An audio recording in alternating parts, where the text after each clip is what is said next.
Let's look into the last subdivision of nationalism in India, the sense of collective belonging. In this subdivision, we'll be looking at things that united people together for the freedom struggle.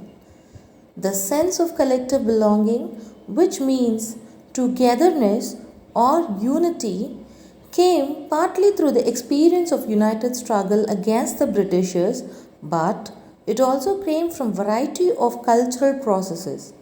Hence, the feeling of nationalism not only evolved through united struggles but also through various cultural processes. So, we are going to look at the various cultural processes that developed the feeling of nationalism. Let's see them one by one. First, we are going to see how the spirit of nationalism was created using images. The Indian nation was visually associated with a female image called Bharat Mata. The Bharat Mata image was first created by Bankim Chandra Chattopadhyay, and later Abanindranath Tagore was the first to paint the image of Bharat Mata. So the image of Bharat Mata was first created by Bankim Chandra Chattopadhyay and it was first painted by Abanindranath Tagore, which is a very important one word question. And then Abanindranath Tagore portrayed the image of Bharat Mata as an ascetic, which means spiritual and self discipline, calm, composed, and divine. So, the image of Bharat Mata, which was painted by Abanindranath Tagore, had all these features. It was ascetic, it was calm, composed, and divine. In later years, many artists painted the image of Bharat Mata. So, devotion and respect to this image came to be seen as a proof of their nationalism. So, this is how nationalism was created through images. Next is songs. In 1870s, Bankim Chandra Chattopadhyay wrote Vande Mataram song to the motherland. Later, this song was included in the novel Anandamath. So, Bankim Chandra Chattopadhyay, he wrote Vande Mataram, and later this song was included in the novel Anandamath, which is a one mark question. And this song was widely sung during Swadeshi movement in Bengal. Only after the influence of Swadeshi movement, Abanindranath Tagore painted the image of Bharat Mata, which we saw earlier. Third on the list is the revival of Indian folklore. In late 19th century, nationalists went to various villages to collect and record folk tales sung by poets. They believed that these folk tales depicted the true traditional culture that had been damaged by the outside forces. So the nationalists felt it is important to preserve this folk tradition to discover one's national identity and to recreate a sense of pride in one's past. In Bengal, it was Rabindranath Tagore who collected ballads, rhymes, myths, and led the movement of folklore revival. In Madras, it was Natesa Sastri who published massive four-volume collection of Tamil folk tales.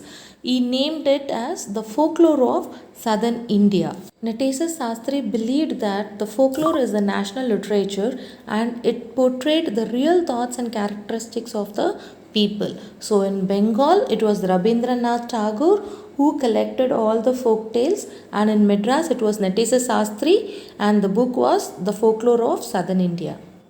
Fourth on the list were the symbols and icons. We'll see how symbols and flags created a sense of unity. A tricolor flag was created during Swadeshi movement. It had tricolor red, green and yellow. It had 8 lotuses referring the 8 provinces of British. It had a crescent moon representing the Hindu-Muslim unity. In 1921, Gandhi created a Swaraj flag, which was again tricolor, red, green, and white this time. It had a spinning wheel in the center, representing the Gandhian ideal of self help. Carrying the flag and holding it upright created a sense of patriotism in the people. And during protest marches, it became a symbol of defiance, which means a bold disobedience towards the Britishers. The fifth and the last one on the list is the reinterpretation of history. British saw Indians as the backward primitive tribes who are incapable of governing themselves. So nationalists felt that it is important to bring out our true Indian history other than the one taught as Indian history by the British. So they wrote about our glorious ancient times where art, architecture, science, math, religion, culture, law, philosophy, and trade had flourished. These great achievements of the Indians started to decline only because of the colonization by the British. This enabled the Indians to take pride in their past achievements, and these efforts to unify people were not without problems, because when the past was glorified, it was the past Hindu history which was glorified. So other community people like Muslims, they all felt alienated. To summarize the sense of collective belonging, it started with five things. First one, images. Under image, we have the image of Bharat Mata, which was first created by Bankim Chandra Chattopadhyay, and it was first painted by Abhinendranath Tagore. Second is through songs. Vande Mataram was written by Bankim Chandra Chattopadhyay in the year 1870, and this song was included in the novel Anindamath, and it was sung widely during Swadeshi movement in Bengal.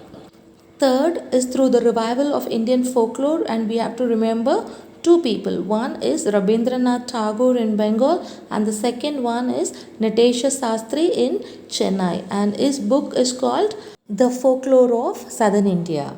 Fourth is through symbols and icons, where we have to consider two flags, the Swadeshi flag and the Swaraj flag, which was created by Gandhi. The last is the reinterpretation of history, where we take pride and glorify our past history. We have come to the end of the lesson, and it gives us a glimpse of Quit India movement. Cripps mission was launched in March 1942, and it stated that India would be receiving a dominion status if they supported British in the World War II. This wasn't accepted by the Congress and the Muslim League, so they decided to move towards Quit India movement. Quit India movement was passed by the Congress Working Committee in Wardha on 14th July 1942. It was launched with a mass nonviolent struggle on 8th August 1942. It was in this occasion that Gandhi delivered his famous Do or Die speech. British responded with much force, but it took more than a year to suppress this Quit India movement. These are the few possible questions that can be asked from this topic. If you're not able to answer all, please do start from the beginning of the module.